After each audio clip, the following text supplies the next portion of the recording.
तो बच्चों कैसे हैं आप सब। बहुत बहुत स्वागत है आपका आज की इस वीडियो में। आज का ये वीडियो क्लास 12th के बच्चों के लिए बहुत ज़्यादा खास होने वाला है, क्योंकि आज की इस वीडियो में हम लोग देखने वाले हैं क्लास 12th का जो हिंदी कोर आपका सब्जेक्ट है, इसका जो आपका प्री बोर्ड का एग्जाम होने वाला है प्लस में जो आपका बोर्ड एग्जाम होने वाला है। ठीक है, इन दोनों ही एग्जाम का सिलेबस इस एक वीडियो में हम लोग देखने वाले हैं। बहुत सारे बच्चों को डाउट रहता है कि सर जो हमारा प्री बोर्ड का भी एग्जाम होगा दिसंबर महीने में, उसके लिए कौन कौन से चैप्टर पढ़ने हैं, क्या बोर्ड का सिलेबस होता है प्री बोर्ड में या कुछ अलग होता है। तो वो डाउट क्लियर करने के लिए एक तो ये वीडियो बना रहा हूँ, प्लस में आपका एक तरह से रिवीजन भी हो जाएगा। बोर्ड का क्या सिलेबस है उसके लिए भी ये वीडियो बना रहा हूँ, क्योंकि प्री बोर्ड का सिलेबस और बोर्ड का सिलेबस सेम होता है। ठीक है, तो पूरा वीडियो जरूर देखिएगा। जिन्हें पता है उनका रिवीजन हो जाएगा और जिनको थोड़ा डाउट है उनका डाउट भी क्लियर हो जाएगा। अगर इसी तरह के वीडियो आप देखना चाहते हैं तो इस वीडियो को ज़्यादा से ज़्यादा लाइक भी आप कर सकते हैं, इससे हमें बहुत ज़्यादा मोटिवेशन मिलता है इसी तरह की वीडियोस को बनाने के लिए। ठीक है, और अगर अभी तक आपने हमें टेलीग्राम जो हमारा चैनल है उसमें अगर आप ज्वाइन नहीं हुए हैं, जहाँ पर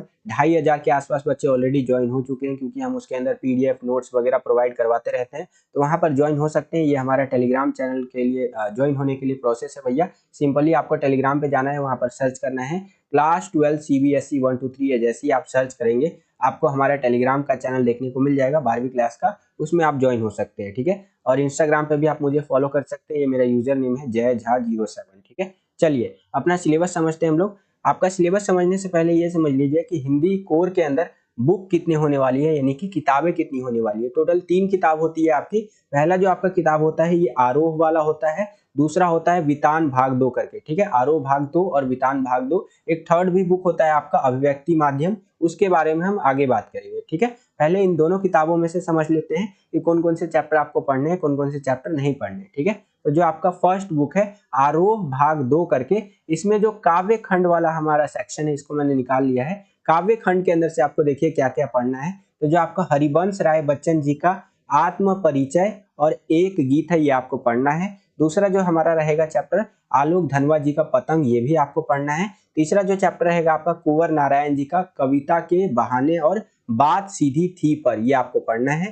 चौथा जो आपका चैप्टर रहेगा रघुवीर सहाय जी का कैमरे में बंद अपाहिज करके, ये आपको पढ़ना है। पांचवा जो चैप्टर रहेगा आपका गजानंद माधव मुक्ति बोध जी का, यहाँ पर सहर्ष स्वीकार है, ये आपको नहीं पढ़ना है, ये आपका डिलीट है बच्चों। ओके, छठा जो आपका चैप्टर है बच्चों, यहाँ पर आप देख सकते हैं शमशेर बहादुर सिंह जी का ऊषा, ये आपको पढ़ना है। सातवां चैप्टर भी आपको पढ़ना है सूर्यकांत त्रिपाठी निराला जी का बादल राग करके। आठवां जो चैप्टर रहेगा आपका कवितावली उत्तरकांड से लेकर के लक्ष्मण मूर्छा और राम का विलाप, ये आपको पढ़ना है। नौवां जो चैप्टर रहेगा आपका फिराक गोरखपुरी जी का, यहाँ पर इसमें आपको रुबाइया तो पढ़ना है, लेकिन ये जो गजल है ये नहीं पढ़ना है, ये डिलीट है आपका। ठीक है, 10वां जो चैप्टर रहेगा आपका उमा शंकर जोशी जी का छोटा मेरा खेत और बगुलों के पंख, ये आपको पढ़ना है। ठीक है, तो आई होप कि आपको समझ में आया होगा। आपको मैं क्विकली रिवाइज करवा देता हूँ। आपका जो 5वां चैप्टर है गजानन माधव मुक्ति बोध जी का सहर्ष स्वीकार है, ये नहीं पढ़ना है। और फिराक गोरखपुरी जी का जो आपका गजल है ये नहीं पढ़ना है, बाकी सब कुछ आपको पढ़ना है बच्चों। ओके, चलिए आगे चलते हैं। अब इसी बुक में से आपका जो गद्य खंड है इसमें से देखिए आपको क्या क्या पढ़ना है। तो जो 11वां चैप्टर है आपका महादेवी वर्मा जी का भक्तिन करके जो चैप्टर है ये आपको पढ़ना है। 12वां जो चैप्टर है आपका जैनेन्द्र कुमार जी का, यहाँ पर बाजार दर्शन, ये पढ़ना है। 13वां जो चैप्टर है आपका धर्मवीर भारती जी का काले मेघा पानी दे, ये भी पढ़ना है आपको। 14वां जो चैप्टर है आपका फणीश्वर नाथ रेणु जी का पहलवान की ढोलक, ये आपको पढ़ना है। 15वां जो चैप्टर है आपका विष्णु खरे जी का चार्ली चैपलिन यानी हम सब, ये पढ़ना नहीं है, आपको डिलीट है। 16वां जो चैप्टर है आपका यहाँ पर रजिया सज्जाद जहीर जी का नमक, ये भी डिलीट है, ये भी नहीं पढ़ना है। 17वां चैप्टर आपको पढ़ना है हजारी प्रसाद द्विवेदी जी का सीरीज के फूल करके। ठीक है, ये आपको पढ़ना है। 18वां जो चैप्टर है आपका बाबा साहेब भीमराव अंबेडकर जी का श्रम विभाजन और जाति प्रथा और मेरी कल्पना का आदर्श समाज, ये आपको पढ़ना है। ठीक है, एक बार क्विकली रिवाइज करवा देता हूँ क्या नहीं पढ़ना है। 15वां जो चैप्टर है आपका विष्णु खरे जी का चार्ली चैपलिन यानी हम सब, ये नहीं पढ़ना है। और 16वां चैप्टर आपको नहीं पढ़ना है रजिया सज्जाद जहीर जी का नमक, ये नहीं पढ़ना है, बाकी सब कुछ आपको पढ़ना है गद्य खंड के अंदर से। ठीक है, आगे चलते हैं। अब हमारा जो सेकंड बुक है वितान भाग 2 करके, इसमें वैसे तो लिमिटेड चैप्टर होते ही हैं और इसमें से भी एक चैप्टर आपका डिलीट है, जो प्री बोर्ड के लिए भी नहीं पढ़ना है और बोर्ड के लिए भी आपको नहीं पढ़ना है। ठीक है, ये आपका चौथा चैप्टर है। पहला चैप्टर आपको पढ़ना है सिल्वर जो आपका वेल्डिंग करके है, ये आपको पढ़ना है मनोहर श्याम जोशी जी का।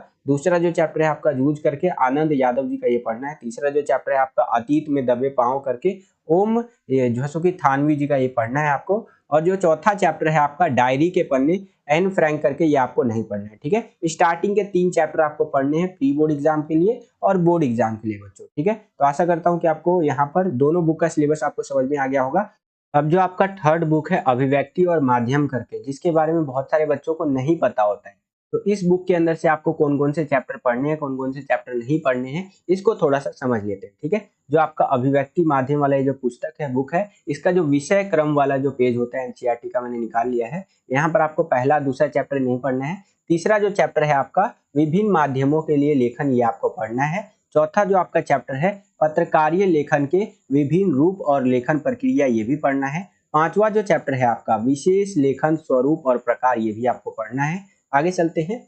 अब इसी बुक के अंदर से जो हमारा यहाँ पर इकाई नंबर 2 है सृजनात्मक लेखन वाला, इसके अंदर से देखिए आपको क्या पढ़ना है, कुछ भी नहीं पढ़ना है भाई, सब कुछ डिलीट है, यहाँ पर आप देख सकते हैं, ठीक है। पूरा का पूरा ये यूनिट ही डिलीट है, सेकंड जो हमारा यूनिट है ये डिलीट है। आगे चलते हैं, ठीक है। यहाँ तक डिलीट है बेसिकली, आगे पढ़ना है यार, चैप्टर कुछ रह रहे हैं आपके, ठीक है। 11वां चैप्टर रह रहा है, यहाँ पर आप देख सकते हैं कैसे करे कहानी का नाट्य रूपांतरण, ये आपको पढ़ना है भैया, ठीक है। 12वां चैप्टर भी पढ़ना है कैसे बनती है रेडियो नाटक। और 13वां जो चैप्टर है आपका नए और अप्रत्याशित विषयों पर लेखन करके जो है ये आपको पढ़ना है, ठीक है। इसके आगे का कुछ भी आपको नहीं पढ़ना है, यहाँ पर क्लियर कट देख सकते हैं पूरा कटा हुआ है, ठीक है। एक बार क्विकली मैं आपको रिवाइज करवा देता हूँ।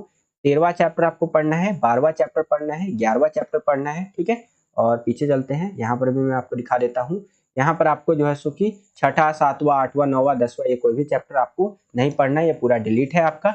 इसके पीछे चलते हैं भैया, यहाँ पर आप देख सकते हैं पहला दूसरा चैप्टर आपको नहीं पढ़ना है, तीसरा चौथा और पांचवा चैप्टर आपको पढ़ना है। तो ये आपका अभिव्यक्ति माध्यम वाला जो बुक है इसके अंदर से सिलेबस रहा। आशा करता हूँ कि आपको आपका सिलेबस समझ में आया होगा। अगर आपको ये वीडियो पसंद आया है तो इस वीडियो को ज़्यादा से ज़्यादा आप लाइक कर सकते हैं, इससे हमारा मोटिवेशन बढ़ता है और वीडियोस को बनाने के लिए। चैनल पर अगर आप नए आ गए हैं, चैनल को सब्सक्राइब नहीं किया है तो सब्सक्राइब कर सकते हैं। इसी प्रकार की वीडियोस हम आपके लिए लेकर के आते रहते हैं। जैसे ही आप चैनल को सब्सक्राइब करेंगे, बगल में आपको बेल का घंटी घंटा कुछ भी कह सकते हैं उसका आइकन देखने को मिलेगा, उसको प्रेस करके ऑल पे क्लिक कर दीजिएगा, जिससे कि जो भी हम नया वीडियो लाए उसका नोटिफिकेशन सबसे पहले आपके फोन पर आ जाया करे और आपकी जो तैयारी है बोर्ड एग्जाम के लिए, आने वाले एग्जाम्स के लिए, वो और भी बेहतर से बेहतर तरीके से हो सके। आज के लिए इतना ही बच्चों, मिलता हूँ आपसे अगली और एक्साइटिंग वीडियो में।